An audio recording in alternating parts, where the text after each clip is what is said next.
கனிமொழி திருப்பதி கோவில்ல உண்டியல்ல எதுக்கு பூட்டு அப்படின்னு கேட்டால், நாளைக்கு சைனா கிட்ட இருந்து துட்டு வாங்கிட்டு புத்த மதத்தை தூக்கி பிடிச்சிட்டு உங்களை தூக்கி எறியத்துக்கு 5 நிமிஷம் ஆகாது. கட்சிகள் திமுக காங்கிரஸ் ஒருத்தரும் குரல் கூட கொடுக்கல. டெட் எக்கனாமி அப்படின்னு ஏதோ ஒரு வாட்ஸ்அப் ஃபார்வர்ட்ல படிச்சுட்டு வந்து ராகுல் காந்தி வளர்னாரு. அதை மக்கள் போட்டு கிழின்னு கிழிச்சிட்டாங்க. சத்யராஜ் மாதிரி ஒரு ஜாதி வெறி பிடிச்ச நடிகர் யாருமே கிடையாது. நீங்க யார வேணா போட்டு.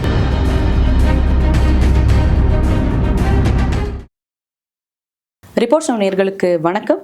இன்று நம்மோடு இணைந்திருக்கும் சிறப்பு விருந்தினர் கிரிக்கெட் மற்றும் அரசியல் விமர்சகர் திரு வெங்கட் அவர்கள். வணக்கம் மேம்.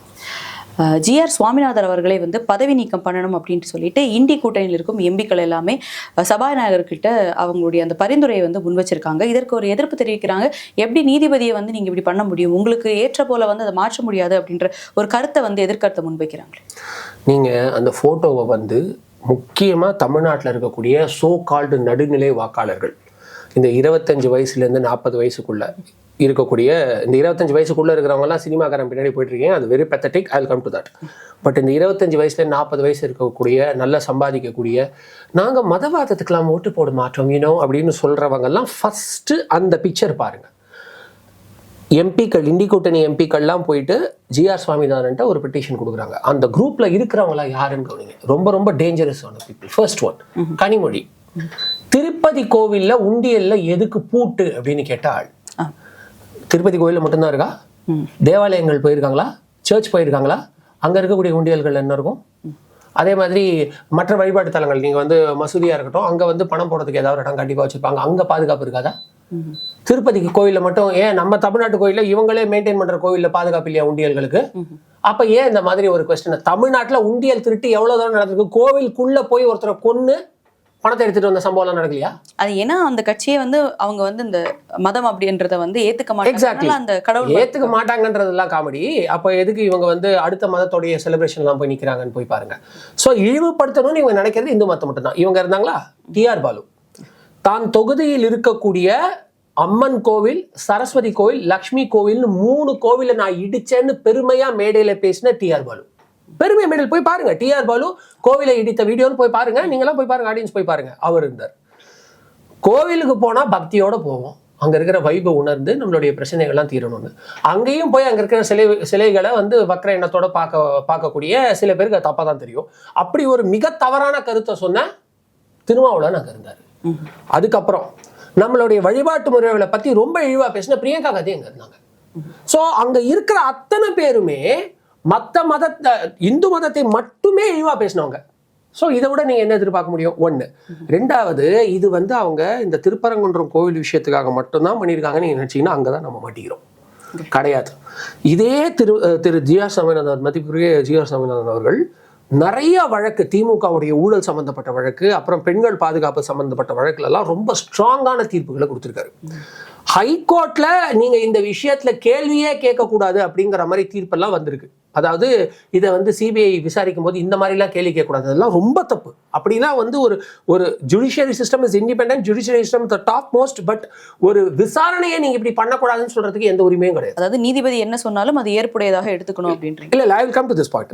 நான் இந்த தீர்ப்புக்குனே வரல. இன்னொரு வழக்குல ஒரு தமிழ்நாட்டில் இருக்கக்கூடிய ஒரு உயர் நீதிமன்றத்தை சேர்ந்த ஒரு நீதிபதி ஒரு வழக்கில் சொல்றாரு, ஜிஆர் சுவாமிநாதன் கடை இன்னொரு நீதிபதி சொல்றாரு, சிபிஐ வந்தா இந்த மாதிரி எல்லாம் விசாரிக்க கூடாது, உங்களுக்கு அனுமதி இல்லை அப்படிங்கிறாரு. ரொம்ப தப்பு. இது அவங்களுடைய விசாரணை முறைகளை தலையிடுறதுக்கு உங்களுக்கு உரிமையே கிடையாது. அப்புறம் ஜுடிஷியரி சிஸ்டம் எல்லாத்தையுமே தீர்மானிக்க முடியும் அப்படின்னா நாட்டோட பாதுகாப்பு ஜுடிஷியரி சிஸ்டம் பாத்துக்குமா? அப்புறம் இந்த ஹவாலா பணங்கள் போறதெல்லாம் ஜுடிஷியரி சிஸ்டம் பாத்துக்குமா? கூடாது இல்ல. சோ அப்படியெல்லாம் தீர்ப்பு வந்ததை மீறி பல ஊழல் வழக்குகள்லையும் திமுக எதிரான பல வழக்குகளுக்கும் நேர்மையான ஒரு சரியான தீர்ப்பை கொடுத்தவர் ஜிஆர் சுவாமிநாதன். ஸோ அவர் இந்த மிரட்டலுக்கோ இல்லைன்னா ஏதாவது ஒரு ஆப்பர்ச்சுனிட்டிக்கோ ஒரு உங்களுக்கு ஒரு உயர்வு கொடுக்குறங்கிறதுக்கோ பணியாத ஒரு ஸ்ட்ராங்கான நீதிபதி. இவரை எப்படியாச்சும் தூக்கி விட்டுட்டா நிறைய வழக்குகளை தமிழ்நாட்டு நீதிமன்றங்களுக்கு கொண்டு நம்ம ஒரு அட்வான்டேஜ் பயன்படுத்திக்கலாம். இவரால தான் நமக்கு ஒரே பிரச்சனையா இருக்குன்னு நினைக்கிறதுக்காகவும் இதை செஞ்சிருக்காங்க. இப்போ இதுல ரெண்டு கான்ட்ரடிக்ஷன் பாக்குற மாதிரி இருக்குல்ல. இப்போ திருப்பரங்குன்றத்துல ஜிஆர் சுவாமிநாதன் அவர்கள் கொடுத்த இதுக்கு கோர்ட்டு சொல்லிடுச்சு, நீதிபதி சொல்லிடுச்சு, வாட் மோர், ஸோ நீங்க செயல்படுத்தி தான் ஆகணும் அப்படின்ற ஒரு கருத்து. இதே கருத்து வைக்கிறவங்க தான் சுப்ரீம் கோர்ட்ல சபரிமலைக்கு பெண்கள் போகலாம் அப்படின்னு சொன்னப்போ அங்க ஒரு கான்ட்ரடிக்ஷன் இருக்கு இல்லையா? அங்க நீதித்துறை சொன்னதை நீங்க ஏத்துக்கல. Very good point. அங்க நல்ல கவனிங்க. அங்க நீதித்துறையை சொல்றதை ஏத்துக்கலன்னு நாங்க சொன்னதுக்கு நாங்க கவுண்டர் ஆர்குமெண்ட் வச்சோம். நீங்க தீர்ப்புகளை விமர்சனம் பண்ணலாம், ஆனா தீர்ப்பு கொடுத்த அந்த ஜட்ஜ் அவர்களுடைய இன்டென்ஷனை நீங்க கொஸ்டின் பண்ணக்கூடாது. இதுதான் கோர்ட் அவமதிப்புல போய் நிற்கும். இதை நல்லா புரிஞ்சுக்கோங்க. தீர்ப்புகளை நாங்க விமர்சனம் பண்ணோம். நீங்க வாத பிரதிவாதத்தை ஒழுங்கா அனலைஸ் பண்ணாம ஒருதலை பட்சமா எங்களுடைய வழிபாட்டுக்குள்ள தலையிடுற மாதிரி தீர்ப்பு கொடுத்துட்டீங்கன்னு நாங்க சொன்னோம். வேற இங்க நம்ம மசூதிக்குள்ள போய் ஏத்த போறோம்னு சொன்னோமா, இல்ல அவருடைய சிகந்தர் அவருடைய சமாதிக்குள்ள போய் ஏத்த போறோம்னு சொன்னோமா? அந்த அந்த அந்த அந்த வழிபாட்டு தலம் இருக்கக்கூடிய அந்த இடத்திலிருந்து 15 to 20 மீட்டர்ஸ் தள்ளி இருக்கக்கூடிய இடத்துல போய் ஏத்துறோம்னு சொல்றோம். அண்ட் 1926 1931 லண்டன்ல இருக்கக்கூடிய கோர்ட் முதற்கொண்டு கொடுத்த தீர்ப்புலயே இருக்கு, கிளீனா அந்த அந்த அந்த வழிபாட்டு தலம் இருக்கக்கூடிய அந்த இடம் மட்டும்தான் அவங்களுக்குன்னு. அதை மேலேயும் சில கட்டுமானங்களை வச்சிருக்காங்க, which is absolutely wrong. But still அதையும் தள்ளி இது இருக்கு. அப்போ இன்னொருத்தரோட வழிபாட்டுல நாங்க தலையிடல, எங்கேயுமே வழிபாட்டுல தலையிடுறது தப்புன்னு சொல்லியிருக்கு கோர்ட். இல்ல அன்னைக்கு ஹிந்து அமைப்புகள் வந்தப்போ அவங்க அங்க போக விடாததுக்கு அவங்க தரப்புல என்ன சொல்றாங்கன்னா, கோர்ட் வந்து சொல்லிடுச்சு, அனுமதி கொடுத்துச்சு, நாங்க மேல்முறையீடு பண்ணிருக்கோமே, இப்போ கேஸ் ஸ்டில் ஆன் கிடையாது, எங்களால விட முடியாது கருத்து தான். நீங்க அதாவது தாலி அறுப்பு போராட்டம்னு ஒரு கேவலமான விஷயம் பண்ணாங்க, ஓகேங்களா? ஆனா அதை பண்ணவங்களுடைய வீட்டுல இருக்கிற எல்லாரும் தாலி மாட்டிக்கிட்டு தான் இருக்காங்க, ஓகேங்களா?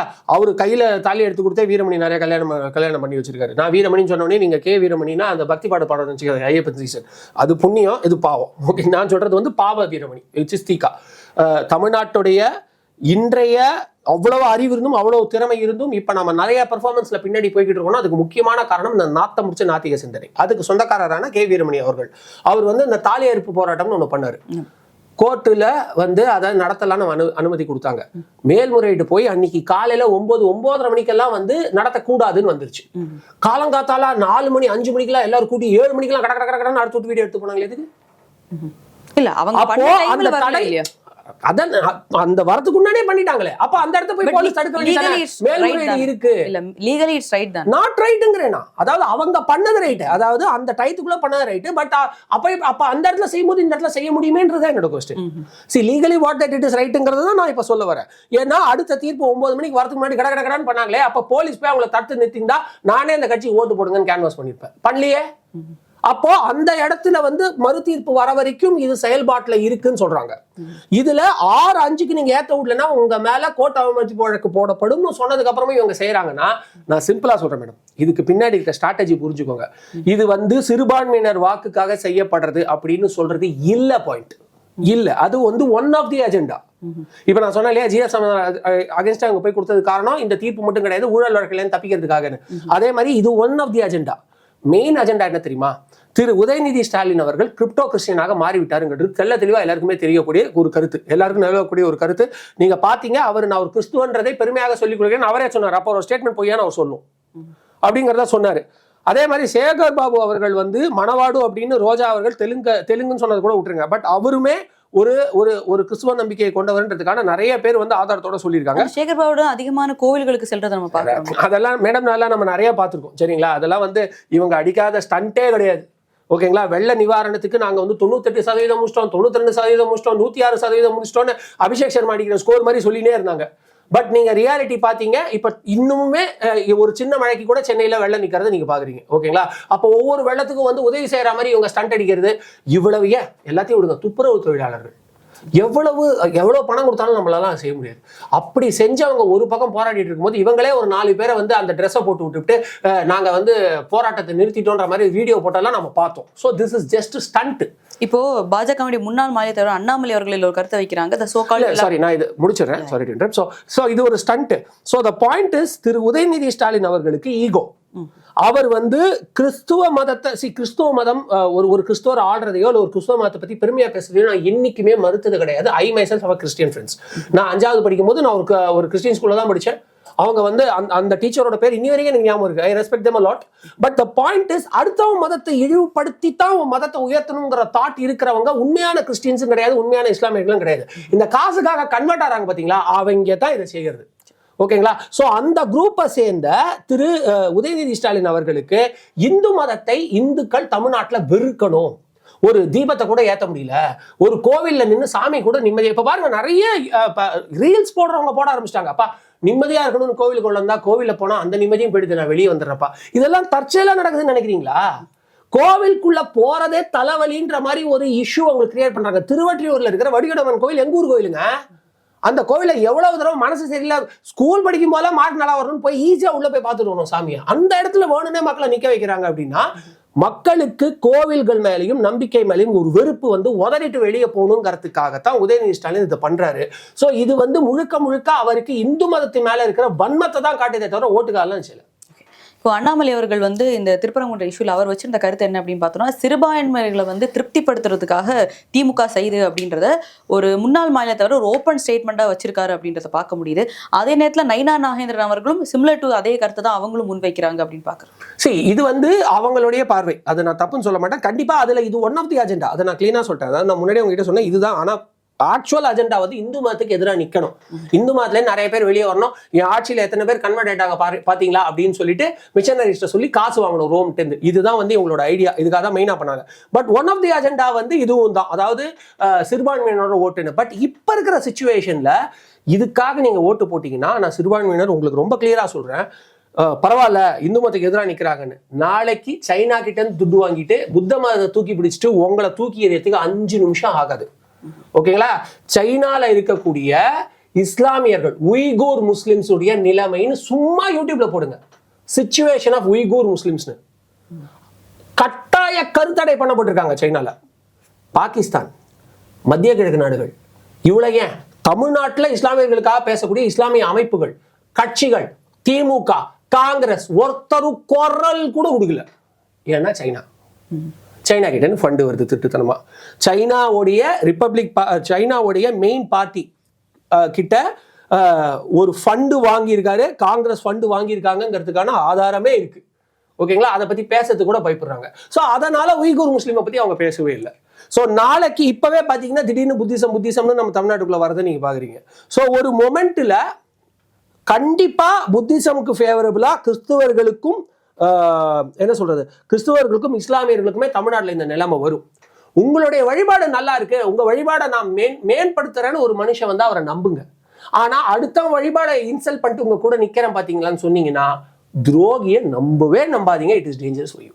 இப்போ பார்லிமெண்ட்ல குளிர்கால கூட்டத்தொடர் நடந்துட்டு இருக்கு. இல்லை முதல் நாளே நம்ம பார்க்குறோம், எம்பி ரேணுகா அவர்கள் வந்து அவரோட கார்ல வந்து ஒரு நாயை அடாப்ட் பண்ணி அவங்க வந்து கூட்டு வராங்க அப்படின்றது.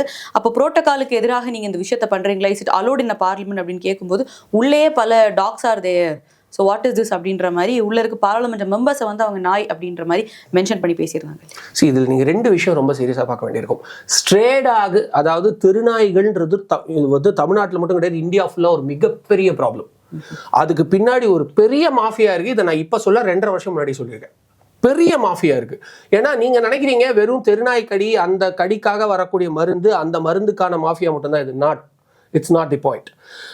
கழிவு பொருட்கள், மனித கழிவா இருக்கட்டும், எந்த கழிவு பொருட்களா இருக்கட்டும், அந்த ஒரு சாலிட் கழிவு இருக்கு இல்லையா, அந்த ஆர்கானிசம்ஸோட சாலிட் கழிவு ரோட்ல இருக்கிற வரைக்கும் உங்களை ஒரு கண்ட்ரியை சுகாதாரமா மாற்றவே முடியாது. இப்ப மோடி அவர்கள் வந்து ரொம்ப அழகா அந்த இலவச டாய்லெட்கள் கட்டி கொடுத்து கிட்டத்தட்ட 10-11 கோடிக்கு மேல டாய்லெட் கட்டி கொடுத்ததுனால இந்த மனிதர்கள் பொது இடத்துல கழிவு போறதுங்கிறது ஆல்மோஸ்ட் நின்றுடுச்சு. கிட்டத்தட்ட ஒரு 5% இருந்தா பெரிய விஷயம், அவ்வளவு நின்றுடுச்சு. உங்களுக்கு முன்னாடி எல்லாமே நீங்க அந்த பஸ்ல எல்லாமே போயிட்டு வரும்போது பாத்தீங்கன்னா ஒரு ஆணுங்களுக்கோ ஒரு பெண்களுக்கோ சரியான கழிவறை வசதி கூட இருக்காது. இப்பெல்லாம் நம்ம ப்ராப்பரா ஒரு இடத்துல நின்று ப்ராப்பரா ஒரு கழிவறை பயன்படுத்துறது, பெண்களே பாதுகாப்பா அதை பயன்படுத்தக்கூடிய நிலைமை இருக்கிறது நீங்க பாக்குறீங்க. சோ இப்ப அடுத்து என்ன பண்றது? அப்போ அந்த ஃபேக்டைடுங்கிறது மனுஷன் இல்ல, டாக் இருக்கும். அது இருக்கிற வரைக்கும் இந்தியா சுகாதாரமற்ற சூழல்ல இருக்குங்கிறதுக்காக பல நாடுகள், முக்கியமா யூரோப்பிய நாடுகள்கிட்ட இருந்தும் அமெரிக்கா கிட்ட இருந்தும் வரக்கூடிய அந்த ஒரு இன்டைரக்ட் ஃபண்ட் மூலமா இந்த ஒரு சரி ஓகே, இந்த டாகுக்காக பேசுறவங்க, திருநாய்களுக்காக பேசுறவங்க யாராவது ஒருத்தர் நாங்க அந்த திருநாய்களோட அசுத்தத்தை கிளீன் பண்றோம். இப்ப நீங்க பாத்தீங்க பீச் கிளீனிங்னு பண்ணுவாங்க, ஸ்ட்ரீட் கிளீனிங்னு பண்ணுவாங்க. நாயோட அசுத்தத்தை கிளீன் பண்றோம் ஒரு இனிஷியேட்டிவ் எடுத்தாங்கன்னு சொல்லுங்க, நான் வாபஸ் வாங்கிக்கிறேன். பேசினது ஒண்ணு கூட எடுத்து கிடையாது. So they wanted India to be unhygienic. அதுக்காகத்தான் இந்த stray dog இஷ்யூவே.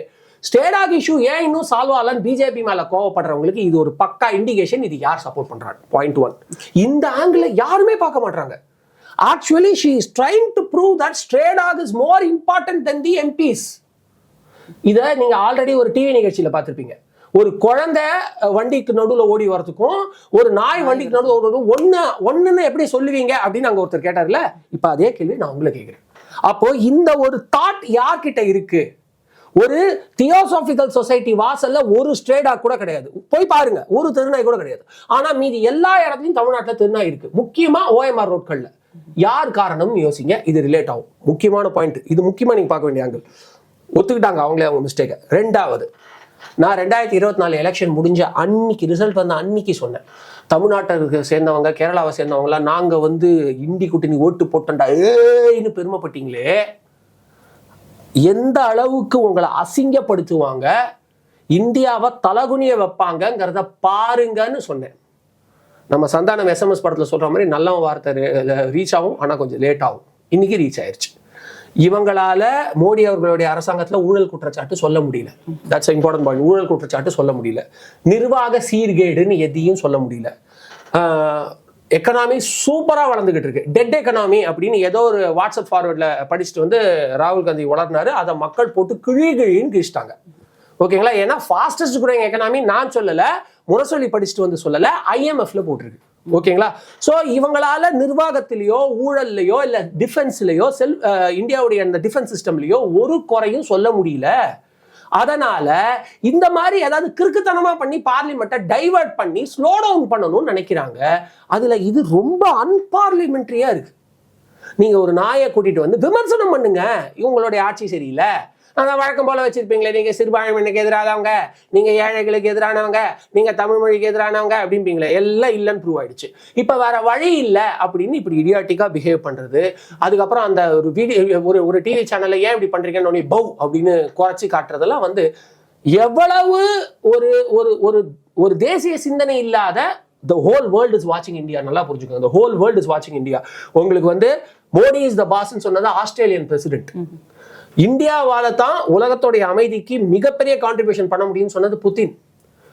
Russia and உக்ரைனுடைய வாரை stop பண்றதுல மோடியால மிகப்பெரிய ரோல் பிளே பண்ண முடியும்னு சொன்னது உக்ரைனுடைய பிரசிடென்ட். தெரிஞ்சுக்கோங்க, உக்ரைனுடைய பிரசிடென்ட், வேற யாரும் சொல்லல. ஸோ இந்த அளவுக்கு யூரோப்பியன் கண்ட்ரிஸா இருக்கட்டும், ஆப்பிரிக்கன் கண்ட்ரிஸா இருக்கட்டும், ஆஸ்திரேலியாவா இருக்கட்டும், அமெரிக்கா முதற்கொண்டு இந்தியாவுக்கு ஒரு பெரிய இம்பார்ட்டன்ஸ் கொடுத்துட்டு இருக்கிற இந்த காலகட்டத்தில் the whole world is watching your parliament. நம்மளுடைய ஓட்டிங் சிஸ்டத்தை பத்தி எல்லாம் குறை சொல்லிட்டு இருக்கீங்க, இந்த மிஷன் சிஸ்டம் எங்களுக்கு கொடுங்கன்னு கண்ட்ரிஸ் கேட்டுக்கிட்டு வந்துட்டு இருக்கிற நேரத்துல they are watching our parliament. அந்த நேரத்துல நீங்க ஒரு ஸ்ட்ரீட் டாக கூட்டு வந்து இதோட ஒஸ்டான ஆட்கள் உள்ள இருக்காங்கன்னு சொல்றது வந்து ஒரு ஒரு ஒரு ஒரு நாகரிகமற்ற செயல். இப்படிப்பட்ட ஆட்களுக்கு ஓட்டு போட்டுட்டு தமிழ்நாட்டில் நாங்கெல்லாம் கெத்துறான்னு நீங்க காலர் தூக்கி விட்டுட்டீங்கன்னா பேசாம அந்த காலரை கட் பண்ணிடுங்க. திவ்யா சத்யராஜ் அவர்கள், சத்யராஜுடைய மகள், அவர் வந்து ஒரு ஸ்டேட்மெண்ட் சொல்றாரு. அதுக்கு முன்னாடியும் சொல்லியிருக்காரு, படத்தை நடிக்கிறவங்க, திரையில நடிக்கிறவங்க கிடையாது, இல்லை அங்கே டான்ஸ் ஆடுறவங்க கிடையாது, பாட்டு பாடுறவங்க கிடையாது, உள்ள வந்து மக்களுக்காக களத்தில் நிற்பவங்க தான் உண்மையான தலைவன். அதே மாதிரி தான் திமுகவின் தலைவர்கள் இருக்காங்க அப்படின்னு உதயநிதி ஸ்டாலின் அவர்கள்ட்டும் அந்த மாதிரி ஸ்டேட்மெண்ட் சொன்னாங்க. இப்போ அவங்க வந்து சேகர் பாபு அவர்கள் மாதிரி நான் வந்து அரசியலில் வர வேணும் அப்படின்னு என் தந்தை வந்து சொன்னாங்க. ஆனால் என்னை பொறுத்த வரைக்கும் இங்கே ஒரே சூரியன், ஒரே சேகர் பாபு தான், அவரே போல வேற யாராலையும் செயல்பட முடியாது அப்படின்ட்டு ஒரே சூரியன், ஒரே சேகர் பாபு அப்படின்னு சொல்லியிருக்காங்க. சிலர் ஆசைக்கும் தேவைக்கும் வாழ்வுக்கும் வசதிக்கும் ஊரால் கால் பிடிப்பார், ஒரு மானமில்லை அதில் ஈனமில்லை, அவர் எப்போதும் கால் பிடிப்பார். சத்யராஜ் ஃபாலோ பண்ற எம்ஜிஆர் அவர்களுடைய பாட்டு. That's what it proves. பெண்களுக்கு பாதுகாப்பு இல்லைன்னு அவ்வளவு பிரச்சனை தமிழ்நாட்டில் ஓடிட்டு இருக்கு. அப்பெல்லாம் வந்து குரல் கொடுக்கல. இப்போ கூட சமீபத்தில் அந்த கோவை சம்பவம் அவங்க ஏரியா பக்கத்துலேயே நடந்தது. அதுக்கு வந்து ஒரு ஸ்டேட்மெண்ட் விட்டாங்க, கண்ணாப்பினான்னு ஸ்டேட்மெண்ட் விட்டு செம தான் வாங்கினாங்க. எக்கனாமியில் நம்ம வந்து நம்மளுடைய ஸ்டேட்டுக்கு வர வேண்டிய ஏகப்பட்ட ப்ராஜெக்ட் வேற ஸ்டேட்டுக்கு போயிட்டு இருக்கு. இங்கே வேலை வாய்ப்பு தலை விரிச்சாடுது, அதை பற்றி கேட்கறதுக்கு முடியல. ஒரு கோவிலுக்குள்ள கொள்ளை நடந்து கோவிலில் இருக்கிறவங்களை கொன்னுட்டு திருடிட்டு போயிருக்கான். அதில் கூட நீங்கள் சாமியை குறை சொல்லுவீங்களே தவிர இங்கே ஆட்சி பண்ணுறவங்கள குறை சொல்ல மாட்டீங்க. நீங்கள் வந்து திருடனுக்காக தேடி போய் ஓட்டு போட்டால் கோவிலில் இருக்கிற சாமி மட்டும் என்ன பண்ண முடியும்? உங்ககிட்ட வாய்ப்பு கொடுத்துருக்காங்க. இது பிரகலாதன் காலத்தில் இருக்கிற மாதிரி ஒரு அரசன் ஆடுறது கிடையாது. உங்ககிட்ட வாய்ப்பு கொடுத்தா நீங்கள் திருடன் ஓட்டு போட்டால் அதுதான் நடக்கும். ஸோ இவ்வளவு பிரச்சனைக்கு வாய் கொடுக்காம வாய்ஸ் கொடுக்காம நேராக வந்து நான் சேகர் பாபு மாதிரி இருக்கணும்னா, அப்போ சேகர் பாபு கொடுத்த அந்த என்ன சொல்றது, கோவில்களுக்கான அந்த ஒரு அந்த அறநிலைத்துறையை எனக்கு கொடுங்க அப்படிங்கிறதுக்கான ஒரு பிட்டு தான் இது. as simple as it is.